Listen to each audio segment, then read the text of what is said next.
안녕하세요. 염치를 모르는 시어머니와 자기 앞가림도 못하는 남편한테 질려서 베끼든 30대 여성입니다. 어머님께서는 저더러 속도 좁고 이기적이다 하셨지만 세상 사람 100명에게 물어보세요. 사람들이 누구에게 손가락질을 할지. 어머님은 당신이 세상에서 제일 합리적이고 똑똑한 분이라 생각하셨겠지만 절대로 아닙니다. 아들 둘 전부 다 망가뜨리고 나니까 직성이 풀리시나요? 어머니도 다른 사람들 이야기 듣는 거 좋아하시는 거 아는데 제가 쓴 이 이야기도 꼭 듣고 부끄러운 줄 아셨으면 좋겠네요. 남편하고 저는 지인의 소개로 만났어요. 남편은 대기업에 다니고 있었고 저는 작은 카페 사장이었지요. 그렇지만 카페가 작다고 해서 매상도 적었던 건 아니에요.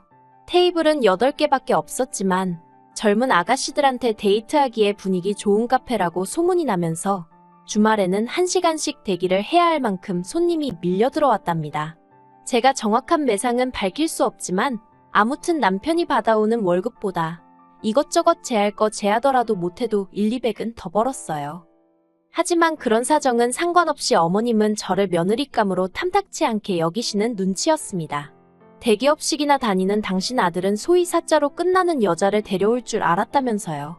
그런데 어머님은 왜 어머님 아들이 어머님이 원하는 사자로 끝나는 여자를 못 데려오는지 생각을 한 번도 안 해보신 걸까요?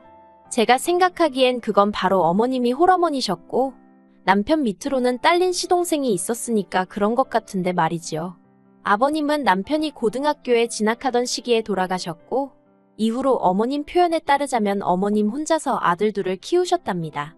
하지만 남편이 하는 말을 들어보면 묘하게 비슷한 듯 달랐어요.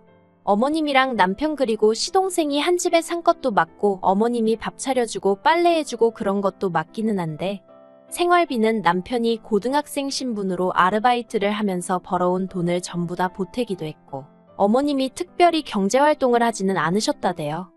그래도 어쨌든 어머님 나름대로의 애로사항이 있었을 테니 제가 감히 어머님이 아들 둘을 키운 거네 아니네 그런 소리는 할 수 없겠지요. 하지만 문제는 남편이 대학교에 들어가면서부터였어요. 어려운 환경에서도 좋은 대학에 들어간 남편은 대학생이 할 수 있는 가장 고수익 아르바이트인 과외를 시작했답니다. 그래서 잘 벌 때는 한 달에 200만 원씩도 벌었던 모양이에요. 학교 공부도 놓치지 않기 위해서 정말 하루에 3, 4시간만 자는 날이 허다했다고요. 그런데 그렇게 번 돈을 전부 다 어머님이 생활비로 써야 한다며 달라고 하셨던 모양입니다. 어머님은 그때도 경제활동을 하지 않으셨대요. 얼굴 쪽팔리게 자기가 무슨 일을 하냐고 하시면서 말이지요. 정말 저는 이 이야기를 듣고 도무지 이해를 할 수가 없었습니다. 제가 부모가 되어보진 않았지만 그래도 자식 혼자 고군분투하며 사는 걸 보면 어떻게든 도와주고 싶은 게 부모 마음 아닌가요? 제가 저희 친정에서 받은 사랑은 그런 사랑이었으니까요. 그리고 남편이 대학교를 졸업한 뒤 대기업에 들어가면서 어머님의 욕을할까 걷잡을 수 없이 커져갔던 거지요. 남들은 아들이 대기업에 들어가면 명품백을 사준다더라 어쩐다더라. 그리고 마음 여린 남편은 그런 어머님을 모른 채 하지 못했던 거예요. 그나마 밑으로 하나 있는 4살 어린 시동생은 정신 못 차리고 사니까 더욱이 자기 어머니가 불쌍해 보였다면서요. 아무튼 그렇게 다 퍼주고 뺏기고 뜯기고 하는 와중에 저를 만났고 저는 남편더러 당신 밥그릇은 당신이 챙겨야지 아무도 안 챙겨준다. 그런 이야기를 몇 번이고 했었답니다. 아무튼 그렇게 저희는 1년을 만났고 남편이 먼저 프로포즈를 해왔어요. 솔직히 시댁 사정을 다 아는 상황에서 남편의 프로포즈를 한 번에 받아들이기는 어렵더라고요. 그래서 남편에게 생각할 시간을 달라고 했습니다. 솔직히 친정부모님도 반대하실게 불보듯 뻔했고 그러면 그 반대를 어떻게 이겨내야 하나 생각하니 뾰족한 수도 떠오르지 않았거든요. 하지만 며칠 밤을 고민해봐도 저는 남편을 사랑하고 있었고 당시 저는 어머님이나 시동생에게 이미 반감이 컸던지라 남편을 그 사람들로부터 보호해주고 싶다는 오지랖 넓은 생각을 했던 거지요. 그래서 남편에게 우리 부모님이 반대를 하더라도 서운한 마음은 갖지 말라고 미리 이야기를 하고 친정부모님께 결혼할 사람이라며 남편을 인사시켰네요. 그런데 뜻밖에도 친정부모님은 반대는커녕 남편을 진심으로 환영해 주셨습니다. 어려운 환경에서도 남 탓을 하지 않고 여기까지 온 걸 보니 정말 바르게 자란 것 같다면서 제가 보기에는 이렇게 말하면 뭐하지만 정말 어머니란 존재로선 빵점같이 보였던 어머님까지 지켜주시면서 말이에요. 남편도 저희 친정부모님의 따뜻한 말에 크게 감동을 했고 그렇게 저희는 결혼을 약속하게 되었습니다. 본격적으로 결혼 준비가 시작되면서 어머님이 저희를 불러놓고 대놓고 못을 박으시기를 아직 시동생이 앞으로 무엇을 할지 진로를 정하지 못했기 때문에 저희 결혼에는 한 푼도 보태줄 수 없다고 하시대요. 그런데 이미 시댁 사정이 여유가 없다는 걸 너무나 잘 알고 있었기에 저는 애시당초 기대치라는 게 없었거든요. 그래서 알겠다고, 이해한다고 말씀드렸습니다. 하지만 저도 사람인지라 그렇게 매몰차게 말씀하시는 어머님의 모습에 약간의 상처를 받았던 건 사실이에요. 남편도 몹시 민망해하며 저에게 미안하다고 사과를 했고요. 하지만 그런 어머님을 둔 게 남편의 잘못은 아니잖아요. 그래서 괜찮다고 했지요. 그리고 다행히 이런 사정을 모두 알게 되신 친정부모님이 선뜻 신혼집 장만을 해주셨습니다. 그런데 어머님이 생각지도 못한 말씀을 꺼내셨습니다. 말씀하시기를 집이야 저희가 사는 곳이니 전세든 월세든 매매든 그게 당신과 무슨 상관이냐고요. 그리고는 그것보다는 당신은 예단이 중요하다고 생각하신다대요. 예단이라는 게 원래 시댁 어른들한테 저 좀 예쁘게 봐주세요 하고 보내는 선물인데 그걸 어떻게 생략할 생각을 하냐면서. 하지만 제 입장에선 황당하기 짝이 없었던 게 집이 4억짜리였고 남편은 7천만 원 들고 장가를 오는 상황이었어요. 그런데 그런 와중에 어머님이 저한테 명품백과 진주 목걸이 그리고 골프채 세트를 바라신다는 게 상식적으로 말이 안 되잖아요. 제가 어머님께 호감을 갖고 있던 건 아니지만 그래도 웬만하면 착하고 예쁜 며느리가 되고 싶었는데 가만히 있으면 해가면서 욕만 뒤지게 먹게 생겼더라고요.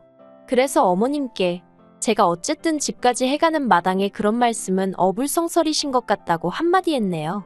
그리고 그 일이 계기가 되어 어머님과 제 사이는 걷잡을 수 없이 초장부터 틀어지게 되었지요. 그래도 결혼은 제가 어머님이랑 한 게 아니라 남편이랑 한 거고 남편과 제 사이만 놓고 보자면 사실 이혼을 생각할 정도로 문제가 있지는 않았어요. 그래서 어머님 일은 마음 한켠에 묻어두고 제 결혼 생활에만 초점을 맞추었지요. 하지만 어른들이 왜 결혼할 때 집안을 봐야 한다고 그렇게 말씀들을 하신 건지 남편과 살아보니 알겠더군요. 결혼은 남편하고만 잘 지내서 될 일이 아니라는 걸요. 남편과 결혼을 약속하던 당시 제가 남편에게 딱 하나 조건으로 제시한 게 있었어요. 그건 바로 시댁에 대한 무조건적인 지원은 지양하자는 거였습니다. 솔직히 어머님 나이가 60으로 노인으로 보기에는 너무나 젊으셨어요. 그렇다고 몸이 어디가 안 좋으신 것도 아니었고 고질병을 갖고 계시지도 않았고요.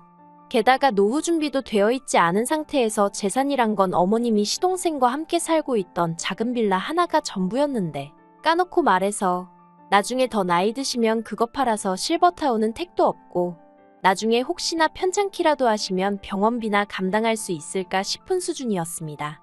그리고 그런 와중에 저희 남편이 매달 돈까지 들이고 있으니 솔직히 저희 남편이 돈을 찍어내는 기계도 아니고 저희도 자리를 잡아야 할 거 아니에요. 그래서 남편에게 이제 용돈은 그만 드리라고 했어요. 생신이나 명절과 같은 특별한 날에만 챙겨드리자고요. 이때까지 당신 할 만큼 한 거라고 위로도 잊지 않았네요. 그러자 남편도 몇 날 며칠을 고민하는 눈치더니 알겠다더군요. 말이 나온 김에 허심탄회하게 이야기해 볼게요. 저는 어머님이 당신 쓰실 용돈이라도 나가서 직접 버시면 참 좋겠다 싶더라고요.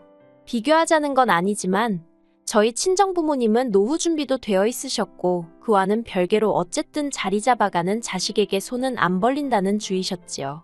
그래서 지금까지도 작은 소일거리라도 일을 손에서 놓지 않고 계시거든요.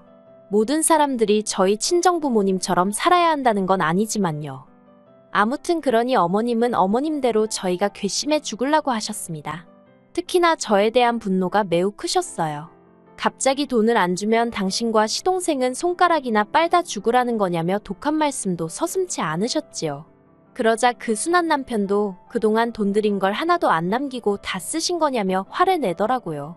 어머님이 그런 남편의 면전에 대고 하신 말씀은 충격 그 자체였습니다. 주면 몇 푼이나 줬다고 생색을 내고 난리냐며 남의 집 자식들은 지부모 해외여행도 보내주고 차도 뽑아준다더라 그러셨거든요. 그리고 그 대화를 계기로 남편도 어머님께 두 손 두 발 닫은 눈치였어요. 비록 저한테 어머님이나 시동생에 대해서 나쁜 이야기를 하고 그런 것은 아니지만 만날 자리라던가 얘기할 일 자체를 안 만들었다고 해야 할까요?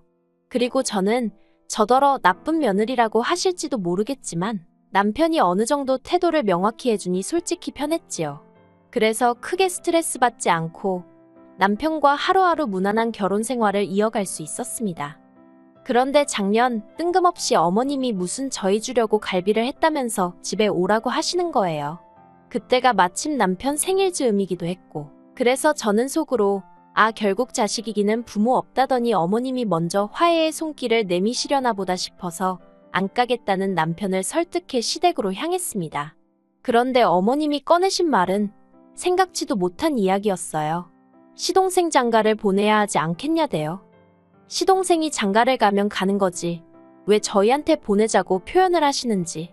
깨름직했지만 그쳐 보내야지요 하고 일단 대답을 했어요. 그런데 어머님이 마치 저더러 들으라는 듯이 시동생이랑 지금 만나고 있는 여자가 얼마나 괜찮은 여자인지 일장연설을 늘어놓으시대요. 스튜디어스라는데 키도 훤칠하니 얼굴도 예쁘고 그리고 또 뭐 여자 집이 잘 사는 모양이라나요. 저도 솔직히 키가 작은 것도 아니고 어디서 못났다는 소리를 듣는 것도 아니고 친정 형편도 넉넉한데 어머님은 스튜디어스가 아무나 하는 게 아니라면서 아주 전문직이라고 영어도 얼마나 잘하겠냐면서 정말이지 누가 보면 벌써 그 여자를 며느리로 맞이한 줄 알았을 거예요.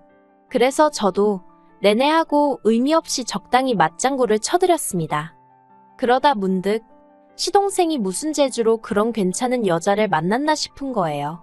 시동생은 대학도 다니다 말았고 이후로 사업한답시고 여기저기 껄떡거리고 다니다가 이도저도 못해보고 지금은 아는 형이라는 사람 술집에서 일을 돕고 있었거든요.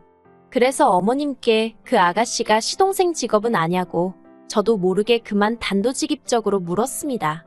그랬더니 어머님 얼굴빛이 어두워지면서 그래서 저희를 부른 거라는 알 수 없는 이야기를 시작하시대요. 알고 보니까 시동생이 제 카페를 자기가 운영한다고 그러고 저희 집을 자기 집이라고 둘러댔다는 거지요. 듣는데 어찌나 어이가 없던지 웃음이 다 나오더군요. 어떡하려고 그런 소리를 했대요. 미치겠다 그랬습니다. 그러자 어머님이 그러니 니들이 도와줘야겠다면서 당장 다음 주에라도 집을 바꾸재요. 순간 저는 제 귀를 의심했습니다. 집을 바꾸자는 게 무슨 말씀을 하시는 거예요? 이참에 집을 바꿔서 살자고. 작은 애는 너랑 다르게 나랑 합가할 생각도 하고 있는 모양이더라. 너는 어차피 나랑 살기 싫잖니? 그러니 네가 사는 집은 작은 애한테 양보해라. 어머님 이 집 제가 해왔거든요? 네가 해왔어도 내 아들이랑 살려고 해온 집이니까 이제 그런 거 따지는 게 무슨 의미가 있냐? 말도 안 되는 어머님의 억지에 순간 할 말을 잃었어요. 하지만 얼른 정신을 차리고 어머님한테 안 된다고 했지요. 어머님이 이유가 뭐냐시길래 이유가 왜 필요하냐고 제 집이니까 제가 싫으면 그만인 거죠. 하고 탁 쏘아붙였습니다. 그런데 매번 제 편을 들던 남편이 갑자기 저한테 얘기 좀 하자며 저를 작은 방으로 끌고 가는 거예요. 설마 싶었지만 남편한테 왜 그러냐 물었습니다. 그랬더니 남편이 저랑 결혼한 이후로 늘 제 비위를 거스르지 않기 위해 어머님과 시동생에게 잘해주고 싶은 마음이 있었지만 모른 척하느라 너무 괴로웠다대요. 그런데 이번만큼은 제가 자기한테 맞춰주면 좋겠답니다.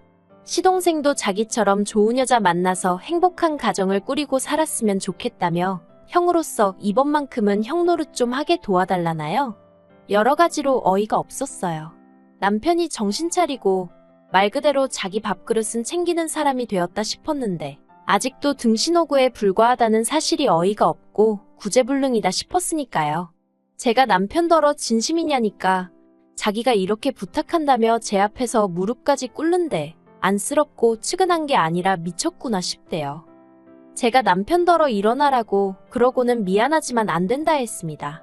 당신이 끝까지 어머님과 시동생한테 당하고 살겠다면 어쩔 수 없는 일 아니겠냐고. 하지만 나까지 그런 똥구렁텅이에 끌고 들어가진 말라고 했어요. 그리고는 작은 방에서 나와 어머님께 남편과 이야기해봤는데 집을 바꿔드리는 대신 이 남자를 돌려드리겠다 했습니다.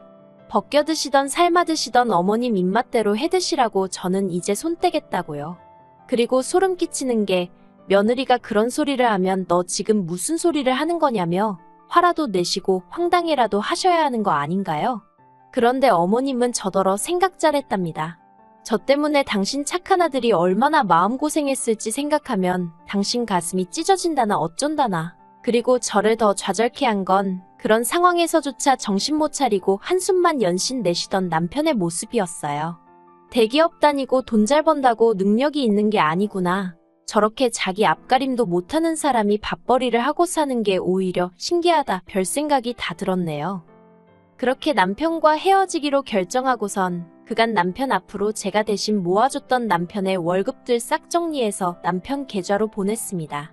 결혼 생활을 유지한 기간에 비해 남편도 아마 놀랐을 거예요.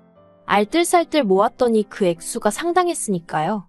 그 돈은 남편 몫으로 모으다가 나중에 남편이 꼭 갖고 싶어 하는 게 있으면 그때 주려고 했던 돈이라 솔직히 아깝고 그런 건 없었어요. 다만 그동안 같이 살던 정 때문인지 바보마냥 어머님한테 주머니 털리지 않고 지켰으면 좋겠다는 생각은 했네요. 하지만 완벽히 남남이 되고 얼마 지나지 않았을 때 술 취한 남편이 연락을 해왔습니다. 허탈하게 웃으면서 저더러 자기 개털됐다고 하는 거예요. 무슨 말이냐니까 시동생이 만나던 여자가 모든 사실을 알아차렸던 모양입니다. 그러자 마음이 급해진 시동생이 지영 그러니까 남편한테 돈 좀 해달라고 한 거지요. 어떻게든 돌아선 여자 마음 좀 잡아보겠다고 지형한테 빌린 그 피 같은 돈으로 명품을 사다 바쳤답니다. 원래도 한심한 인간인 건 알았지만 정말 어이없지요? 그리고 뭐 그 여자는 선물은 선물대로 다 받아 챙기고 그러고도 결국 시동생을 찾나 봐요. 그리고 얼마 후 남편은 다니던 회사도 때려치고 집에 틀어박혀 술만 먹고 말 그대로 폐인이 되었다는 소식을 예전에 저와 남편의 만남을 주선했던 사람으로부터 듣게 되었습니다. 그래도 한때는 정말 세상 모든 것과도 바꿀 수 없다고 믿으며 사랑했던 사람이라 그런지 그 소식을 듣는데 고소하고 잘됐다는 마음보다는 불쌍하단 생각만 들더라고요. 하지만 남편에 대한 이런 마음도 오늘로 끝낼 생각입니다. 이제 그 사람과 저는 가는 길도 다르고 모든 것이 달라져 버렸으니까요. 저는 제 인생의 성공과 행복만을 위해서 달릴 작정이에요. 더 이상 누군가의 삶에 관여하고 싶지도 않네요.